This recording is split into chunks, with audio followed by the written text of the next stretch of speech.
All right. Welcome back to the Breaking Ice podcast. My name is Josh Ferguson, and today we're sitting here with Harold Grinde, and you operate. Oh, I'm blanking right now. One of the outfitting camps. Yep. Gana River Outfitters. Gana River Outfitters. That's right. So how long have you been doing that? I went to Gana in 1996 as a client. I went up there on a sheep hunt with a friend, and I knew the outfitter I'd worked with him in BC, and went back in 97 to build a cabin for him, and he talked me into going into a partnership. So I worked there as a guide and silent partner until 2004, and that was the last year Bill was there. His name was Bill Mackenzie, the outfitter that I took over from, and he retired in at the end of the 2004 season, and I've been managing for 20 years. Yeah, I took over for 2005. That's awesome. Yeah. Did you ever imagine that your life would end up, running a hunt camp way out in the mountains like that? I don't know that I imagined it. I always thought when I was young and first went to the Yukon as a young guy that I'd love to do that someday. Yeah. I didn't ever see the path to getting there. Well, I don't think it's an obvious path, Right? But it's the mountains, hunting, horses. It's always been my passion, I would say, or one of my passions. Yeah. So throughout your career, you hunted your whole life? If I had to guess. Yeah, my dad didn't really hunt, but I had friends that hunted, and from the time I was old enough, I would, hunt around in Alberta where I grew up, and I grew up on a mixed farm in Alberta, so we had some hunting opportunities right on our place. From the time we were big enough, we shot gophers and the bad birds, and sure. You don't want to shoot the good birds. Magpies and starlings and stuff. The sparrows were all in season all year long. So, we shot everything we could. That's cool. So when did how long did your family move to Alberta? Where are they from? Kind of take me back a little bit. My grandpa pioneered in the Rimby area in Alberta where I grew up. He came in 1906, I think. Okay. One of my grandpas, and the other one a year or two later. So I would be third generation in that area of central Alberta. Yeah. So, nice. Yeah. That's very cool. And then had your families and the generations managed the same property over time? Some of it. My grandpa, on my dad's side, he moved a couple of times until he settled on the home quarter where my dad was raised and grew up. My dad bought a quarter about a mile away from that one when he was fairly young and first got married and farmed there. But he had a bachelor uncle that had some property about 5 miles away. Okay. A little closer to a little town called Bluffton. And when he retired, Dad farmed that from a distance, commuting from where he lived, about back and forth 5 miles with all the equipment. And when that's not too much, but it's enough. Yeah, when I was in grade 1 in 1962, my dad built a new house and the yard site for a farm on that property, and we all moved up there when I started grade 1 in the Bluffton. Very cool. And what were they farming? Was it like a pretty serious operation? That was the living? Yeah, in those days it was a big farm. My dad had the first combine in the Rimby area. Oh, yeah. Everybody else had a thrashing machine, and he had a thrashing crew for a while, but he was the first one in the area that bought a combine, an old Massey Super 27 it was called. Very cool. Yeah, it would do maybe 10% of what the big machines do today. Sure, yeah. But it was 200% of what that was the leading edge technology at the time. So Dad had about 4 quarters of land when we moved to Bluffton and acquired 2 or 3 more while we were there. And so a fairly decent size for that era, mixed farming operation. He had about 100 head of beef cows and a few registered Herefords, and then crops. Grew some grain and hay for our own stock. Pretty much fattened the steers, and so it was mostly in the service of raising animals. Yep. Okay. Yep. I see. That's awesome. Not big grain production. Nobody did big grain production, but we sold a little grain if we had more than we needed, and but mainly raising animals. And kind of paint the picture of your childhood. Like what was your day-to-day like? We didn't do morning chores, but we were about 4 miles from school. So in the morning, we'd get up and have breakfast. My mom was a teacher, so she would go to school as soon as drive to school as soon as breakfast was over, and us kids had to make our lunches for the day and do all the dishes and clean the house and jump on the bus. How many kids? There was 7 in my family. Oh, awesome. Yeah. Very cool. And we were spread out enough, and I was kind of in the middle. The older ones left as I was going through school, and Very cool. And then, you go to school and then come back, and would there be more chores on the farm? At the end of the day, when we got home, we basically had a quick snack, changed into work clothes. I try to teach my kids that you don't have to wear the same clothes all day. You can put on work clothes for working around, and you don't have to get everything dirty and wash clothes every day. We literally, we had a set of clean clothes to wear to school and a set of work clothes, and those lasted a week. Yeah, you don't need to clean the work clothes every night. No, you don't. Or your school clothes if you just wear them to That's school. true. Right? Yeah, fair. So, but it's a little harder, I guess, today. And so we do way too much laundry. I know that. But that was the routine. Get home, have a snack, change clothes, and go do your chores. Usually an hour or two of chores every night, and then supper and homework, whatever. And might get to watch a hockey game or something. But pretty good. Yeah. Oh, that's awesome. And when did you leave your house around 18? Kind of like a classic time. Yeah, not. I stayed, and before I got involved in the outfitting industry, I worked with my brothers. We bought the year I graduated in grade 12. We bought a farm, another 3/4, 10 miles away from where I grew up. And my dad was old enough by then that he was kind of retiring, so we worked with him and did most of the labor on his farm. In exchange for using his equipment to farm this land we'd just bought. Oh, very cool. And we worked hard at improving an old rundown farmyard. Yeah. And some really nice land, but a rundown farmyard. And we worked at that I worked at that for 5 years. My brothers still have those farms. Okay. But after 5 years, my younger brother had gone to the Yukon guiding, and I just knew that's what I wanted. You had the itch for adventure. Yeah, so I said, you know what, you guys buy me out on this farm. I'm going guiding. But yeah, we worked in the oil field in the winter. Yep. And like most farm kids, got a job in the oil field so you can make money all winter so you can afford to farm in the summer. And that's what I did. Yeah, there's a kind of set out routine there. Yeah. That's very cool. I have a lot of respect for people who kind of stay in one place and really develop an area. Mm-hmm. My family moved from Toronto to central Mexico when I was 9.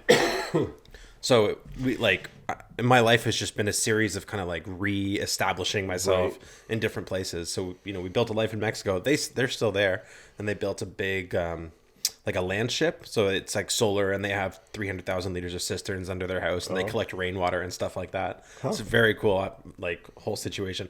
Obviously easy to do in Mexico. Right. with that winter. And then, I came up to Canada for university and spent some time in Ontario and in Thunder Bay, and then through a series of different moves we ended up here just to escape the kind of living in a basement situation that we had going on in Ontario as young people. Right.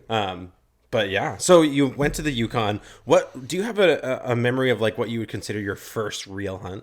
Because you were talking about shooting gophers and birds and stuff, but there's a big difference. I had some friends that we would do pack trips to the mountains fishing in the summer in Alberta. Yeah. So when I was in school, probably we started that, and then about that time when I graduated, if I was home and had time, we would do that. But I literally missed my grad because I was out in the mountains hunting with a pack string with my buddies. So yeah, even when I was still in high school, we started hunting fairly seriously. Just not trophy hunting, but hunting for meat, for the pleasure of hunting and for the meat. Right? Yeah, So we would do trips out to the foothills on the edge of the mountains in Alberta. That was hunting deer mostly, or no, mostly moose and elk and deer. All of those moose, elk, and deer. Okay. But yeah, I shot bears. I don't remember even the first big game animal I shot distinctly. It was probably a moose, but I don't remember for sure. What about the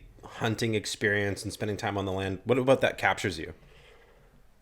I think I don't know. It's almost instinctive. I don't know. To me, it was always part of me that I just wanted to be on the land. I wanted to, eat wild meat and just the pursuit part. I think we're born hunters, right? Yeah, for sure. Well, we definitely have the instincts for it. Like yeah. we you know, and tactics and strategy. I haven't spent much time hunting. I've been working with a lot of game, and I had friends who hunted, and I would butcher with them and things like that. But my time on the land came from when I was 12 up through when I was 30, when I would go on canoe trips every summer for years and years and years and years. Right. And I don't know, that was just kind of the culture I fell into. And I think I would think I would really like hunting, but I've just never... You've never done it? Yeah. Well, I've been with people when they're hunting, but never owned a gun myself or, you know, went hunting myself. Yeah. But, I mean, I eat some of the meat that comes back on the twin, that's for sure. Yeah. So when did you... So then you went up to the Yukon and did some serious mountain hunting. So when I would have been probably 24, I went to the Yukon and guided for, it's called Mackenzie Bay Outfitters, a guy who's still a friend, Bob Hazard. He's getting old now, but I guided 5 seasons for him. And I remember, and it's funny because I know I've talked to some of my crew that say the same thing. Like, and in those days, we didn't make much money as a guide in the bush, but I just couldn't believe that I got paid to have that much Totally. fun, right? Totally. Like, really?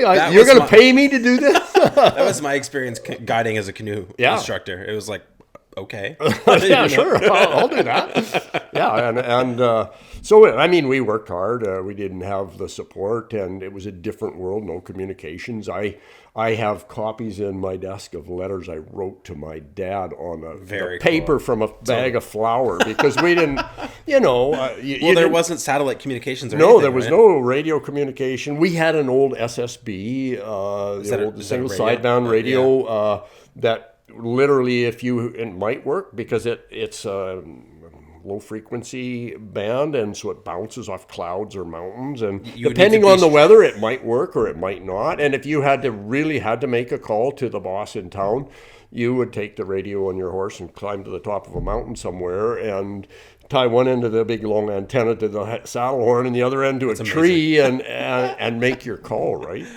And so did you start incorporating horses into your hunting in the Yukon? That was part of when I arrived there, that's what everybody used. There was no helicopters. That's not allowed in the Yukon. The only jurisdiction where they can use choppers is here. And most of that area in the Yukon, there's not natural strips like we have here, not near as many anyway. The Mackenzie Mountains are conducive to having those kinds of natural strips. Yes, the ribbon bars, more opportunity for landing strips and stuff. So, and big high plateaus where you can land as well. So, but yeah, I grew up using horses. That was part of the allure of going into the guiding and outfitting was the horse aspect. Oh, really cool. I mean, I grew up on a farm. I loved to ride. I rode horses as much as I could always. And so it must have been second nature to kind of, bring that into your hunting. Yep, there must have been guys as well who weren't horse handlers, Yeah, there are outfitters that don't have horses. We're really the only one left out here. Arctic Red has one string, I guess, but other than that, none of the other outfits use horses anymore. At all with your outfit currently? No, we don't. We have Super Cubs, so we do our backpack hunts using Super Cubs, and where we can land, we land, and and then we use the horses for the stuff that's a little closer to base camp. Totally. Yeah. That's legendary. That's so cool. So wait, how do you get your horse? They don't winter over out there, obviously. No. What do you walk them in? Years ago, the early outfitters tried it, but it's not good. The horses will survive there if you help them a little with some high energy feed. Sure. But the wolves, when it gets dark in the winter, if you got to have somebody there watching them, and even then, that's kind of hardcore. As they wander a little, the wolves can pick them off. So they tried it, I think, twice and pretty much gave up on wintering horses here. So we bring our horses, our working stock stays at a little place called Montney by Fort St. John, and 2 days on a liner to get up the road to the end of the road at Mac Pass, and we unload there, and from there they've got a 5-day ride to get to our camp. So you have an expedition every summer just getting to base camp to set up your operation? Yeah, it's from the time the guides go to shoeing camp to start putting shoes, they're just about 2 weeks, 10 days before they get to camp. Oh, very cool. 3 or 4 days shoeing, catching the horses, putting a ride on some of the colts, and then Yeah, load them on the liner 2 days up the road and then 5 days trail. So yeah, they're 12 days usually by the time they get to camp from. And then same kind of thing on the way out, obviously. Yep. And is that in September when you walk? Yeah, them we out? go out the 20th September is it's getting cold. The last day at camp. Yep, and we pretty much have to beat the weather so the liner can get up the canal road. No right? kidding. Yeah. If it's snow and ice, by the time he tries to get in, then you're hooked, and you got to ride the horses all the way down the road, right? So, And that must really add on some days. yeah. Yeah. Okay, so you spent 5 years up in the Yukon. How would how would you characterize the way that experience shaped you? Like in terms of, your character and who you are when you got there to when you left. What were some of your big changes? I would just say, I don't know that it changed me a lot. I worked with a couple of Tlingit guides in the Yukon, Phil Smith in particular. His dad had owned the outfit before the guy I worked for. He's Tlingit from Teslin area, and amazing bushman. Like I learned a lot of bush skills and stuff from Phil, and hunting. They were amazing hunters, amazing judges, and because he'd grown up in an outfit and worked with his dad with clients, he had learned, how to be open and talk to people a little more than some Indigenous people that tend to be a little bit reserved. Phil wasn't like that. He was very open, and but mainly what I would say changed was I learned a lot of really good bush skills and bushcraft and stuff from Phil. And then from there, it wasn't like directly up to the Mackenzies, eh? No, from there, Phil actually bought the area from the owner that I worked for, and I didn't see myself working for him. So I got a job working for an outfitter in BC, and it was the area that this Bill Mackenzie, who owned Gana before I took it over, it was his old area, and he was there to show me how to hunt the area, because he was coming up to Gana and there was a new owner. And obviously these different regions have, different absolutely. behaviors of the animals. Yeah. It's a Totally completely different skill. Species that you're hunting. Like in BC, we hunted goats. It was quite different. The terrain and the, I guess, vegetation is completely different in BC than it is in the Mackenzies. In the Yukon, we rode with a saddle under hanging on our leg, an axe hanging off the saddle under your leg is how we traveled, and you could chop your way through anything, right? Yeah. In BC, you carry a chainsaw because a 3-foot diameter tree will fall across the trail, and there's no way around, right? And you'll be there a long time with your axe whittling through it. So in BC, you literally ride with a chainsaw on your saddle horse because. Yeah, if you have big tree falls across, you can't find your way around. In the Mackenzies, it's better than the Yukon. You can pretty much beat your way through and find your way anywhere without having to cut anything. The vegetation is quite sparse compared to other places. You clearly have developed a deep relationship with the land that you hunt now, but was it your favorite when you got here? Yeah, I think so. Yeah. And to me, I've told lots of people I wish I'd have been born, 200 years earlier when we were settling the West. Like that would have been my cup of tea, right? but the Mackenzies, because it's so untouched and unspoiled, and there's just so remote that's right up my alley. Yeah, it is. There's something like even yesterday. We were just for the viewers. I was on the flight that you guys flew out on skis yesterday, and.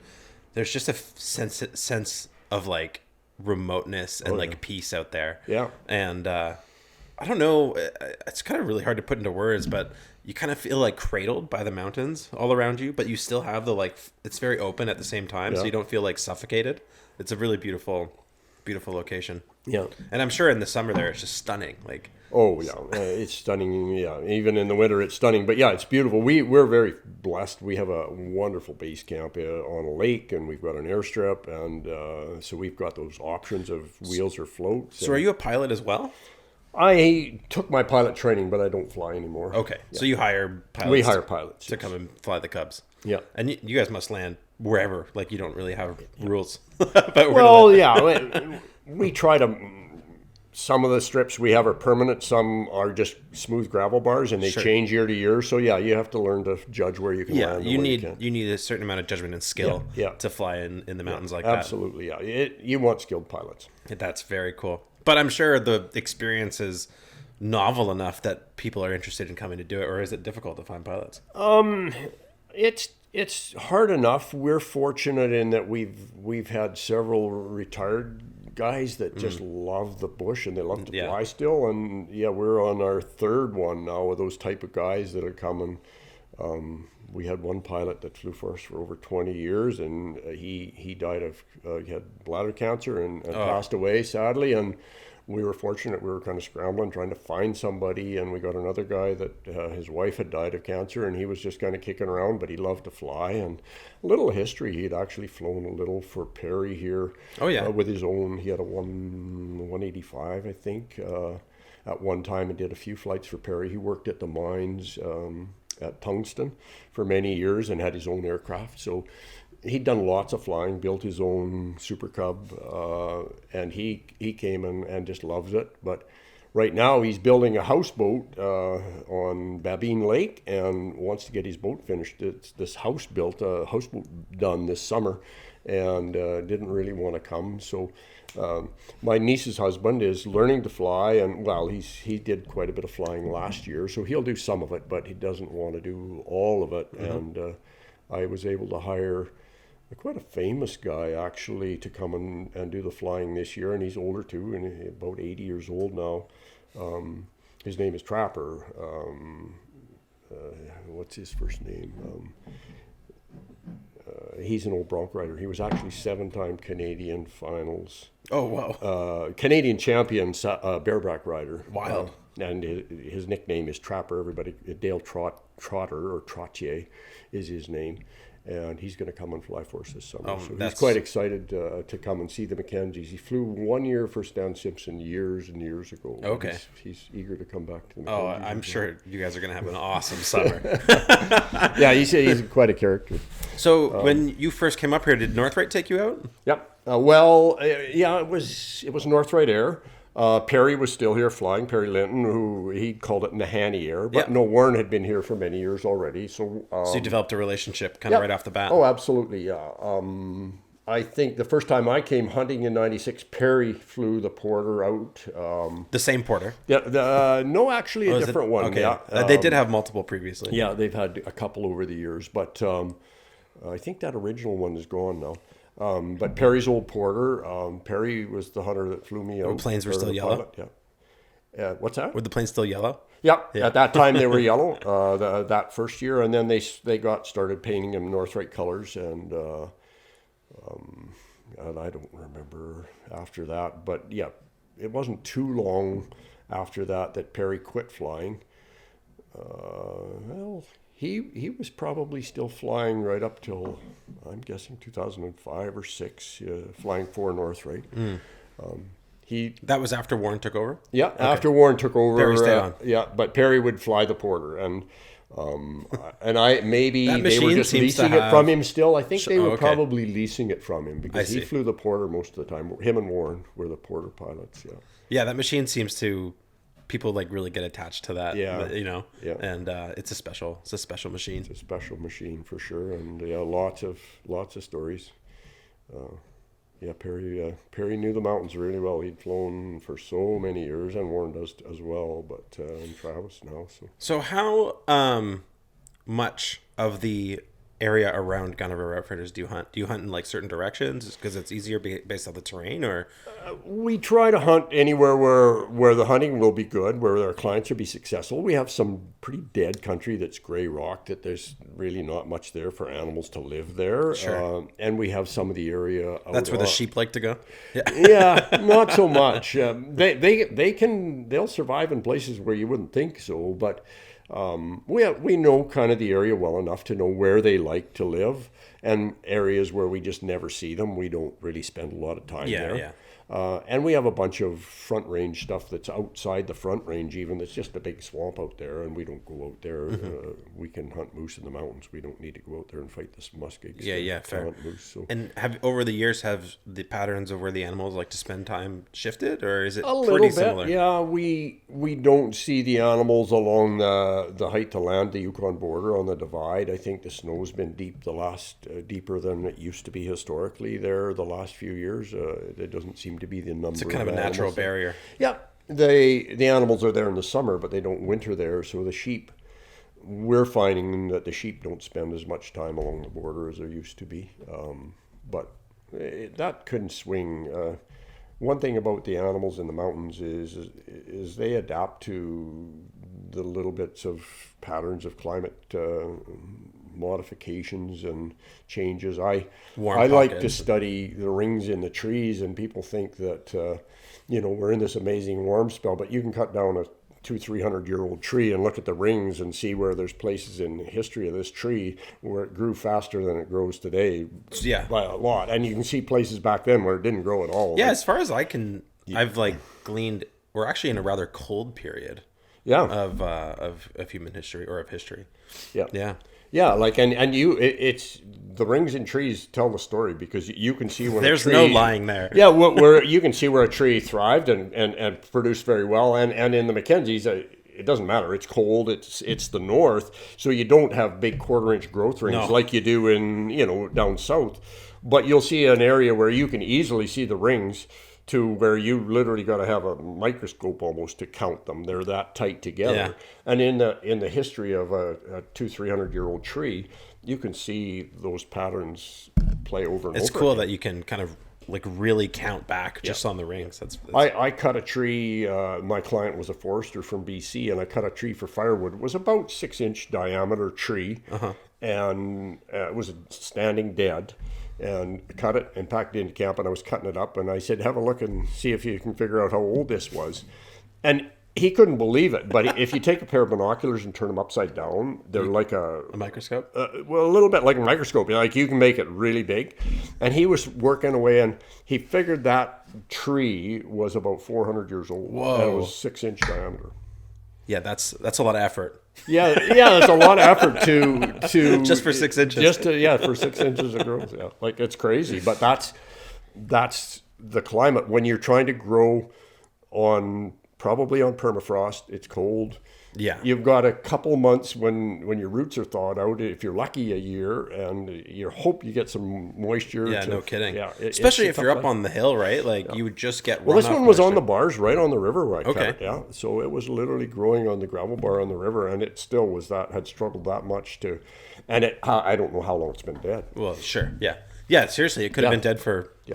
We have a little stand. I found a little stand of timber on the edge of the lake where a little bit of a feeder comes off the mountain of water, and I could see these tall trees. So I went down there one time. I was looking for saw logs to saw some dock lumber out of, and there are trees there that are 2 foot in diameter on the butt and tall, like 60, 70 feet tall. There are some standing there alive and healthy, and there are some that are those must be standing there dead as a nit and had been dead for a long time. And there's some laying there that are rotted away, that are that same size, that have rotted away. And it takes 100 years for a tree to rot away in the Mackenzies. It's unbelievable how that little microclimate, because of that feeder creek, how those trees have thrived so much. But they're still hundreds of years old, those big trees. Well, a 70-foot tall tree in the Mackenzies, that must be hundreds of years old. Yeah, hundreds. Oh yeah. And I don't know if it'd be 70 foot, but probably 50, 60 feet. They're tall. That's cool. That's one thing that's cool about coming to a place like the Mackenzies, whereas if you're in forest down south, that's like new growth basically. Yeah. And you're not really standing among historical giants in that way. No.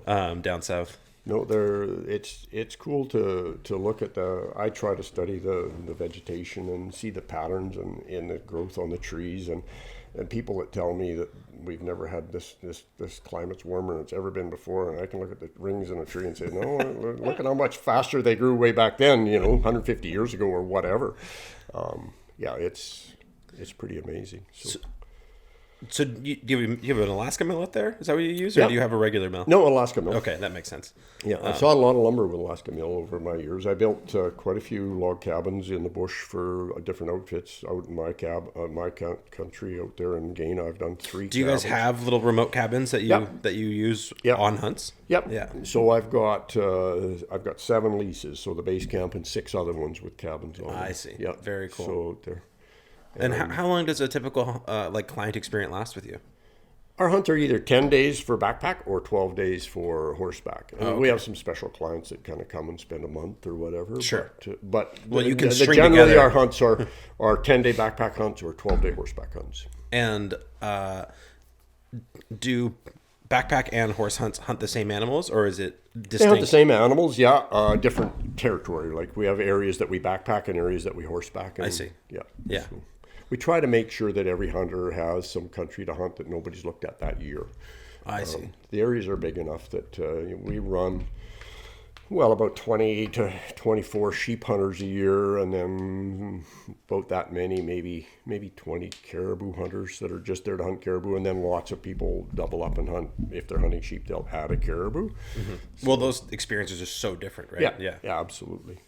Yeah, and different early season hunting velvet caribou than later in the fall when they get hard-horned, and they're in different. Do you have terrain. much spring activity? Because you're talking about people hunting right now. Well, we do in April. Usually, the first 2 weeks of April, we do. April 15th is the end of wolverine season, and we hunt them. We go out there because it's a little warmer and the days are longer, and that's when we usually do a spring wolf hunt. So I've got those snow machines out there to do that. Very, very cool. Hunt, yeah. And is there a particular season that you fancy over others? Like, do you prefer spring hunting versus summer hunting? Yeah, no, I think the summer is everybody's favorite. It's we're lucky we don't have bad bugs in the mountains in our area anyway. The bugs aren't horrific.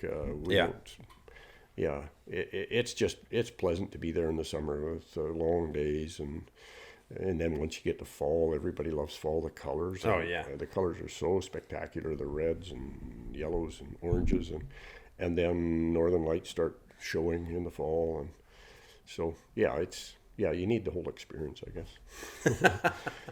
And have you built many of have you developed the base camp much since you took over? A lot, yeah. When I got there was, 4 or 5 plywood shacks, and they were shacks, like a little bit of multicolored paint slopped on them to make them look a little bit better, but it was what it was, and it was hard times. So, but we started, when Bill was there, my partner, when I bought in with him, we put in the hydro system. So Gana has a hydroelectric system, a micro hydro system. We produce about 8 kilowatts.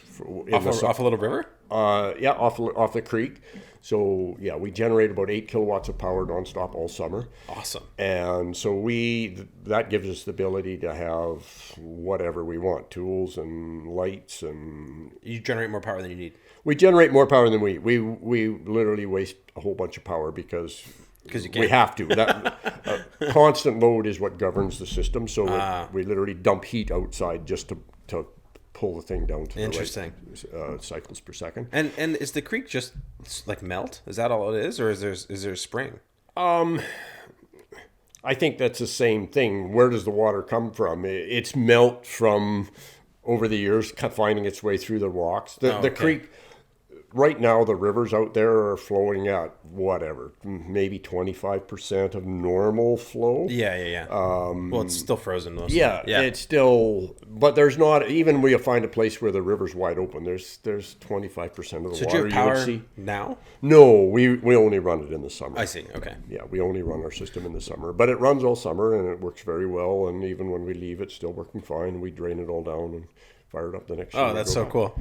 So it given us the ability to really improve the camp and make it comfortable and refrigeration and everything, right?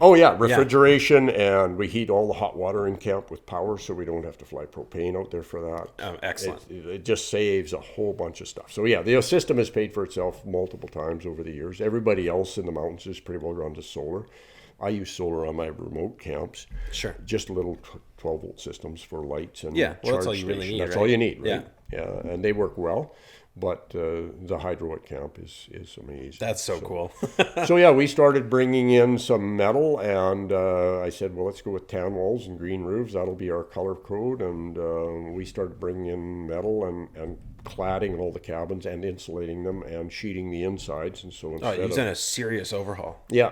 So all the cabins, every cabin we have now that people stay in, are insulated, and they have the metal on the outside and sheeting on the inside, and so they're... It's a big upgrade from like 5 shacks. It is, yeah. And we've added quite a few cabins. The last one we built kind of specially for the spring hunt, so it's super insulated. It has big enough room so we can have a table in there, and we can sleep in there and eat in there. You can kind of just do everything. A little in there. kitchen, a little kitchen in the corner. We just tear it down for summer when the hunters are eating in the main you don't lodge. want to have to set up heat multiple cabins, right? We don't want without power, and we don't want to try and keep the kitchen warmed up enough to cook and eat in there, because then you thaw out the groceries and freeze them and thaw them out and freeze them, and that's not healthy. So, like the leftover stuff. And we've gone away from a lot of the canned goods, but those cans of stuff freeze once and kind of slowly thaw out once. It doesn't seem to hurt them, but if you're building a fire every day and it freezes and thaws just overnight 100 times, it's not good. You're asking for mush, yeah, right? You're asking for mush. And today it's really changed in that most of the supplies we bring in now are freeze dried. So we've gone to freeze dried with everything possible, because it just stays. It's lighter to fly in, and it lasts forever. So you mostly fly things in. You wouldn't. There's not really another way to bring. No, the only way to get supplies out there is fly them in. Yeah, so, that's very cool. Have you spent time in the Mackenzies at the other camp so much, or no? I've been over to visit Stan at McClure Lake, and I've been to Godlin when Canal owned it to attend meetings. But other than that, I've never been to anybody's camp. Keeping your little slice of heaven over there. Yeah. So in the off season, what occupies your time? I've been very involved in my career in the territories. I got involved right away with being the president of AMO and attending meetings. I got elected to the board of NWT Tourism, served as chair for 2 terms, and I'm still vice chair. So I've done a lot of meetings. I represented the NWT on a hunting advisory panel under the Harper government in Ottawa. I'd go to Ottawa to meetings all the time. Oh, man. Yeah, as president of AMO, the Outfitters Association here, we have a national Outfitters Association, so that was a couple meetings a year, one in Ottawa and one in one of the shows in the States usually. So I've always tried to give back in service that way. So, and we're not really in the tourism business, but in a way we are. We have to have a tourism license now, and so I've served on the board of NWT Tourism for probably 10, 12 years now, and still on the board. I was going to retire last year, but I told them I would, if they found somebody else to be chair, I would stay on and be vice chair. So, but I've enjoyed those times and made tons of connections. Like, it's important, to me, it's important to get to know people, and if you serve at those levels, you get to know ministers and even the premier, right? Certainly. At times, I remember going to a tourism conference in Inuvik. That's where it was one year, and Premier, what's his name? Anyway, I sit down on my seat in the airplane, and the guy comes and sits beside me, and it's the premier, and we chatted all day because he had been the Minister of the Environment. Yeah. McLeod. Wow. Blanking here. Yeah. But anyway, his brother is your MP. Yeah. Yeah. So anyway, what's his first name? Anyway, he sat beside me, and we chatted the whole way because he'd been environment minister and attended our outfitter meetings as the Minister of the Environment, right? So NWT is a little special place in that you you make connections at really high levels of government. It's so small. It's so small, right? They're like your neighbor. Oh yeah, and that's like during COVID. I was chair of NWT during COVID, and I was in meetings with ministers of tourism and with the premier almost weekly through COVID, like just battling to try and have some common sense that we can do stuff we don't have. You don't need to cough in each other's faces, you know. Yeah, that's right. Like we're out there in the mountains. I don't think the virus is going to jump the Mackenzies to get to Norman Wells, right? Yeah, if anything, you might as well go out there and operate. Yeah, well, like who's to care, you know? And we lost one season completely. We were able to go out and do some building out there. And that happened to us too. I was working at the summer camp there. We serve about 500 kids a summer. Yeah. But back when I was working there, and during COVID, we had an American cohort. The managed ownership was American, but the directors were Canadian. So we went up to base camp all summer, just like 4 or 5 of us. Yeah. And built stuff but it was kind of like spooky because, ever since, early 70s, this place has had youth running around all summer. And where's that camp at? In Temagami, Ontario. Oh, okay. Yeah, but we have some islands. We had some, I'm not there anymore, but we have some islands that we operate off of. So it's, in a sense, it kind of feels like what you guys do, obviously way more accessible, like we can drive to North Bay in a day and like go to Walmart. But when you're out there, you can only get there by boat, right? So you're isolated in that sense, and the kids will paddle off the dock and go on 19-day trip and then come right back to the dock. You don't have to do a shuttle in between. So it's magical in that way. Yeah. But that summer over COVID, it was like, we have like 35 buildings and like 5 of us. Yeah, it was crazy. And that's the way it was. And then it would have been 2021 season. Yeah. I worked as chair of NWT Tourism, and Donnelly DeMarc, our executive director, worked with Yukon, and we built proposals to do remote operations where we could be allowed to bring guests in for remote operations. And we eventually got those approved, and so... Just in time for the pandemic to be over? Well, it really didn't. We were booking some Canadian clients because the Americans still couldn't come to Canada. That's right. Until mid-August, I believe. It was about August 10th or something when the border opened. And I had some guys on standby, Americans, a few, but I think we wound up with 10 or 12 Americans. Even so, that's kind of hard. About that many Canadians. So we did about a half a season. We didn't bother bringing the horses up. So we were just in there doing backpack hunts and with a skeleton crew. And it worked well.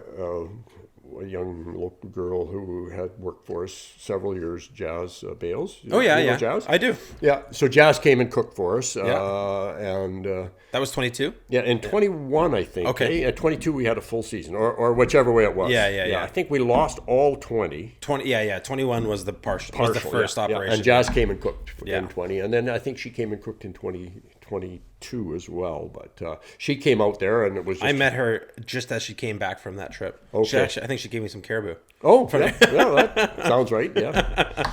So anyway, we had actually a pretty good season. We only ran at about less than half of the clients, but we had way less crew, and we didn't haul the horses up and go to all that. I was going to say, it's hard on those American clients to, like, wait. Yeah. Because, like, they could just go somewhere else, but they want to go up north, but you don't know if it's going to be open. Well, and there wasn't many places they could go. There was some international hunts that went right through COVID. Well, they could go hunting in Texas or whatever. Yeah, but they could hunt in Texas or whatever. Yeah. I've never done so much paperwork in my life as shuffling everybody down the calendar 2 years. Shuffle them 1 year thinking, well, we'll for sure be open next year. Yeah. And then, oh no. And even when at first, we were literally scheduled to come out to do this wolf hunt, in 2 weeks it was middle of March when they shut it down. Yes. And that was it. We couldn't do it. Yeah. So, shuffling 2 years of clients down the calendar. It's hard on the business. It was just, And some people it didn't work for, and then it was a lot of work. It is what it is. It is what it is.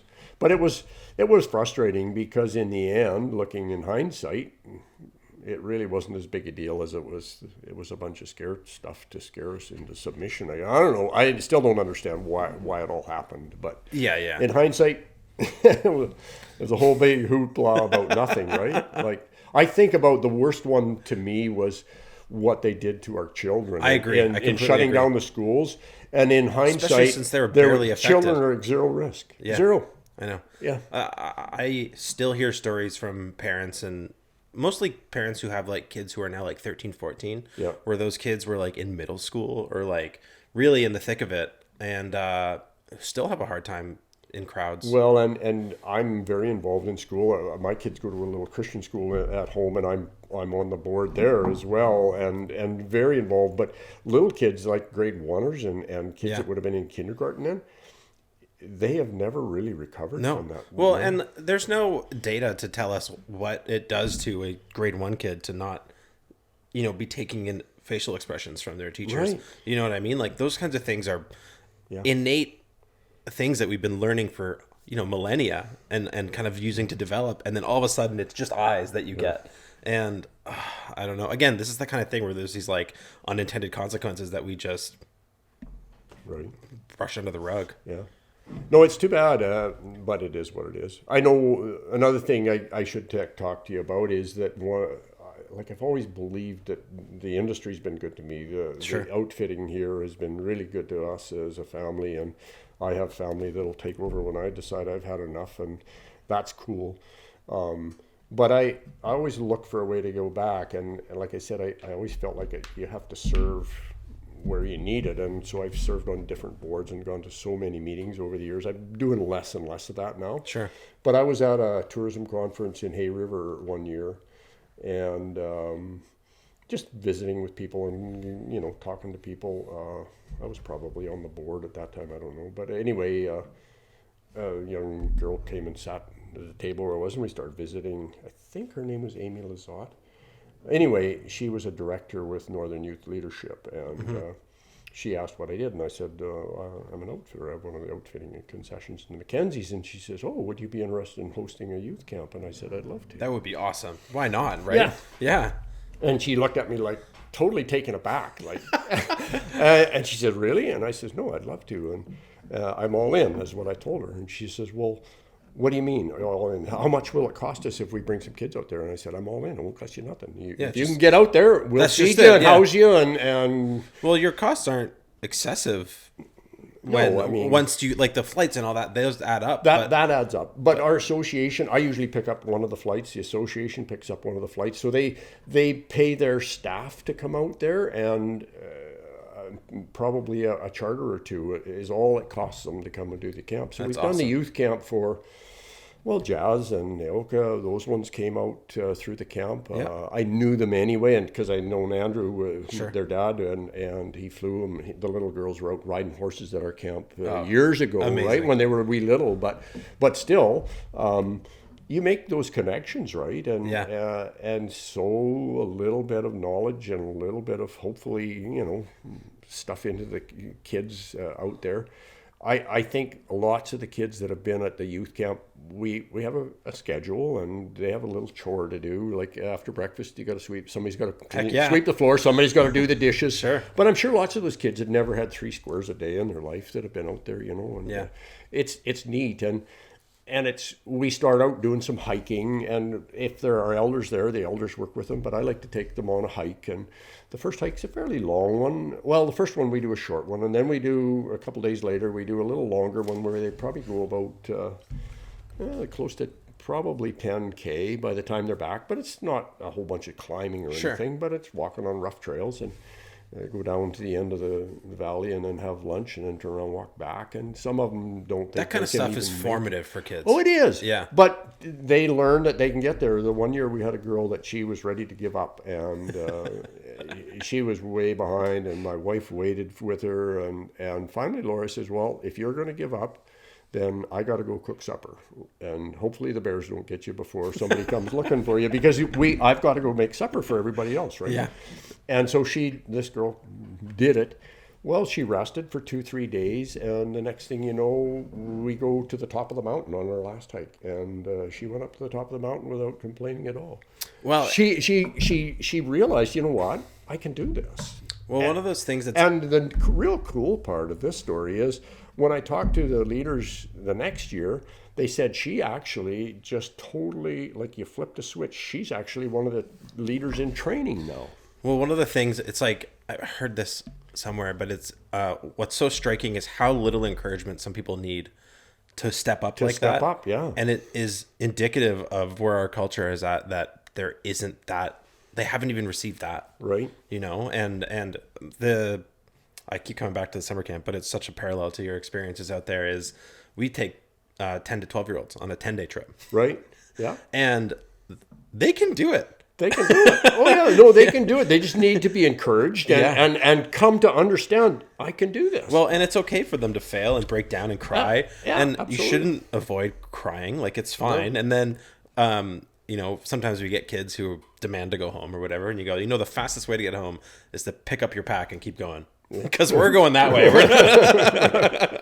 Yeah. No, it's cool to see the kids change. We had one young kid, young boy from, I don't remember, one of the communities in the South Slave. And I don't even remember his name now, but he loved to cook. He would get up and 5 a.m. and be in the kitchen with my wife to help make breakfast because he loved cooking. Totally. And I offered him a job. I said, why don't you come and work for the summer and as a kitchen helper? Did he take you up? I'll take you up. And he was so excited. He wanted to come. I had a plane ticket. And the day he was supposed to fly to Norman Wells, his mom wouldn't let him go.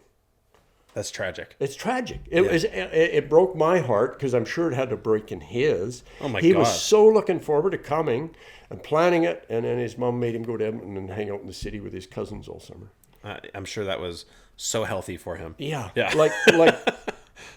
And I think of the change that, you know, he would have gone depressed and dejected, and what would he have turned his life into? I have no idea where he is today or what he's doing. It's something like that can be the pivotal moment in someone's life. That can be that pivotal moment. He Yeah. can come out there and see, you know, he could be a chef in a restaurant somewhere today. But even just, it's wow, I have something to offer and people value me for that. Yeah. And if you don't have that opportunity to contribute, Yeah. and that's what I think is so great about these kind of remote outfits, whether it be summer camp or whether it be, you know, your camp in the Mackenzies, is that you can bring people in and they can contribute and see a direct impact right away. Right. And when you're isolated like that, you don't need, like, when you're here, there's systems and there's restaurants or whatever. Like, there's systems that kind of hold us up. But out there, it's like, well, there's no breakfast. Why is there no breakfast? Well, you didn't wake up. You didn't cook it. Yeah. I know. And it teaches you that you know what, you are the master of your own destiny, right? We always called it natty cons, is natural consequences. Yeah. It's like, if you leave your rain jacket out, it's going to get rained on. You know? Yeah. Yeah. You lose your knife. Guess what? You're in trouble, right? Like all the decisions we make affect us down the road, right?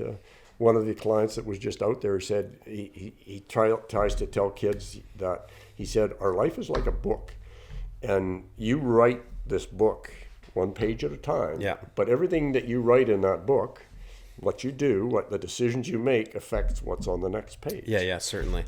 And, Absolutely. And that's exactly how our lives work, right? Every decision we make has a consequence down the road somewhere. 100%. Right? 100%. And when the sad thing to me is kids today there was a young girl in the restaurant this morning, an Indigenous girl, and I can't remember her name, but she said, I haven't been on the land for about 6 years. And we were showing her pictures of out there, and she was so amazed. But they sit at home and play on the phone. Yeah, I know. It's sad. Right? Yeah. It's sad. Are you still doing the youth camps?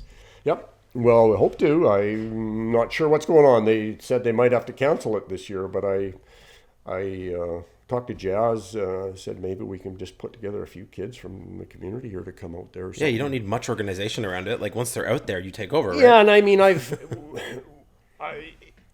don't have all like when you're working with kids, you're supposed to have all these safety procedures and all that. You need a chaperone, I guess. Yeah, but I don't have that. Like Northern Youth supplied all of that stuff. Yeah. They had all the safety plans and all that stuff, and we just housed and fed them. And I worked with the kids lots and did lots of survival skills, taught them how to build a fire snare, a rabbit, all those things. But they, it's never been my youth camp. It's been Northern Youth's camp. Right? Sure. But if they bail on this camp this year that we've planned, I've got the tickets bought to fly up and set up camp for them and everything for my family. And if they bail, then I'm going to shift gears and go somewhere else and try and do something to work with kids, because I really enjoy it. It's rewarding. It's such a it's work of the soul. Yeah. It really fills you up. Well, it really is. I mean, and if we change the life for the better of 1 or 2 kids a year, it's worth every bit. Oh my goodness. Oh yeah. By far. I mean, that's where Jazz and Naoka and Hanny, they all have worked for us over the years. That's where they got their start, was at youth camp, all of them. Yeah. I don't exactly know who listens to my show, but if there's a kid listening who's interested in coming out and working with you, how could he reach out? Especially the thing that you need to remember, I feel like if you're listening, what you need to remember is like, my guess is that you're open to it, but you got to know that you got to work hard. Yep. Right. And you've got to want to be there. I mean, yes.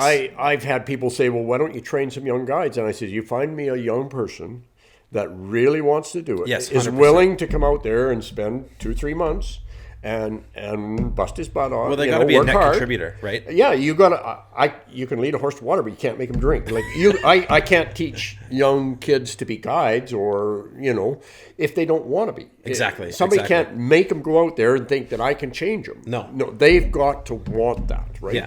Well, and there are a few that do. I have a young Indigenous guy, a kid from.